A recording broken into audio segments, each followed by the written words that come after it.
Hello and welcome to Wisdom Trek. This is Guthrie Chamberlain and I'm your guide to wisdom and creating a living legacy. Thank you for joining us for our 7-day-a-week, 7 Minutes of Wisdom podcast. This is day 134 of our trek, and we are remaining in camp this week as we dig for the nuggets of wisdom contained in the book of Proverbs. We have discovered some precious treasures so far this week, so let's continue our study of the map to wisdom. Yesterday we explored chapter 3 verses 7 through 12, so today we'll continue to explore chapter 3 as we discover just how valuable wisdom really is. As I mentioned in the past, once we complete the entire book of Proverbs as a commentary, we will make it available as an ebook also. Although we will have many treks between our times in Proverbs as we hit the trails and study other nuggets of wisdom.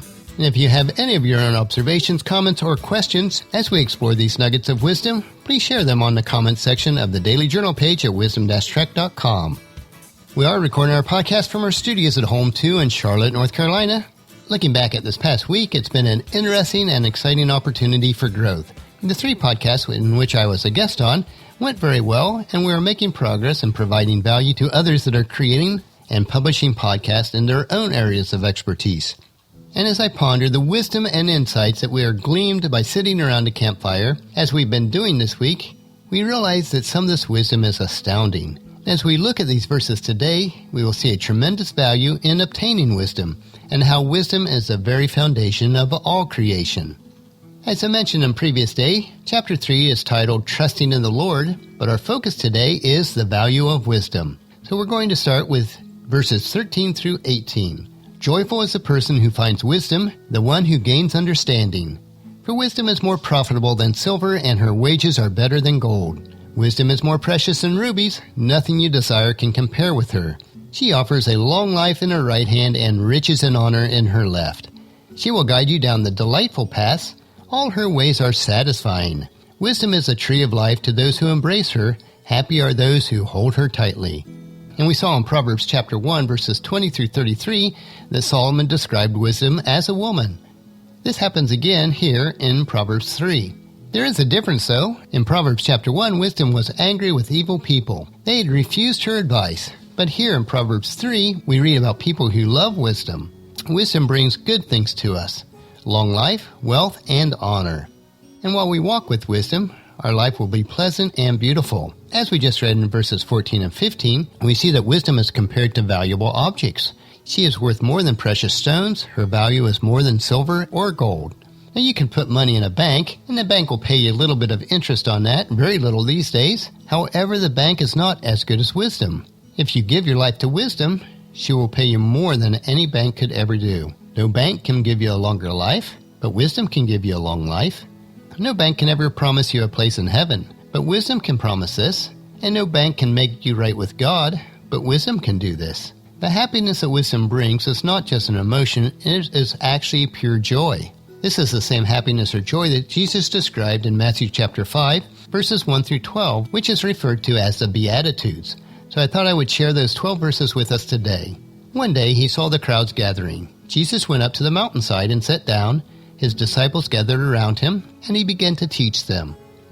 God blesses those who are poor and realize their need for him, for the kingdom of heaven is theirs. God blesses those who mourn, for they will be comforted. God blesses those who are humble, for they will inherit the whole earth. God blesses those who are hungry and thirst for justice, for they will be satisfied. God blesses those who are merciful, for they will be shown mercy. God blesses those whose hearts are pure, for they will see God. God blesses those who work for peace, for they will be called the children of God. God blesses those who are persecuted for doing right, for the kingdom of heaven is theirs. God blesses you when people mock you and persecute you and lie about you and say all sorts of evil things about you because you are my followers. Be happy about it. Be very glad, for great is the reward that awaits you in heaven. And remember, the ancient prophets were persecuted in the same way. So we see here that even though at times we don't do what is right before God, we receive his joy in our spirits. Sometimes our lives will be difficult. Sometimes they'll be very sad times. Even then, God can comfort us. He will look after us. We are sad at some times of life situations, and God's joy will still be in our hearts, and we will have the good life because God helps us. Now, David was not happy when he was in danger, but he knew that God's joy was in his spirit. so he was not afraid of the dangers that surrounded him when he wrote Psalms chapter 23, verse 4. Even when I walk through the darkest valleys, I will not be afraid, for you are close beside me. Your rod and your staff protect and comfort me. Now let's move on to the next section in Proverbs chapter 3, which is verses 19 and 20. By wisdom the Lord founded the earth. By understanding he created the heavens. By his knowledge the deep fountains of the earth burst forth, and dew settles beneath the night sky. As we see these verses, we realize that we all need wisdom. Even God used wisdom during the creation as he created the world and the universe.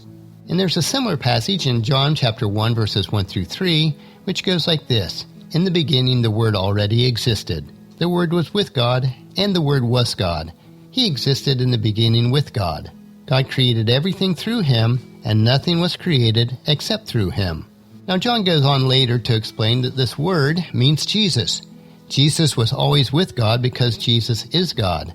And as we ponder this, that's a lot to take in for today. So let's think about this. It is unmistaken that wisdom brings us joy, and although it does not cost us anything to obtain, except for a strong desire, some study, and perseverance, its value is immeasurable. And we see that from wisdom stems all of creation, including ourselves. So why would we ever pass up the opportunity to obtain wisdom? And with this thought, come along with us tomorrow for another day of Wisdom Trek, Creating a Legacy, and we will learn about common sense and discernment. And that will finish our podcast for today. Remember to listen to your daily dose of wisdom at wisdom-trek.com, or you can subscribe at iTunes, Stitcher, SoundCloud, Spreaker, or YouTube. And if you do subscribe, it'll be downloaded to you automatically each day. I would like to ask you to please share Wisdom Trek with your family and friends through email, Facebook, Twitter, or in person face-to-face. And ask them to come along with us each day and join us on our Wisdom Trek. The journal for today's podcast can be found at wisdom-trek.com. And as always, thank you for allowing me to be your guide, your mentor, but most importantly, your friend, as I serve you through the Wisdom Trek podcast and journal each day. As we take this trek together, let us always live abundantly or fully, love unconditionally, listen intentionally, learn continuously, lend to others generously, lead with integrity, and leave a living legacy each day. This is Guthrie Chamberlain reminding you to keep moving forward, enjoy your journey, and then create a great day every day. See you tomorrow.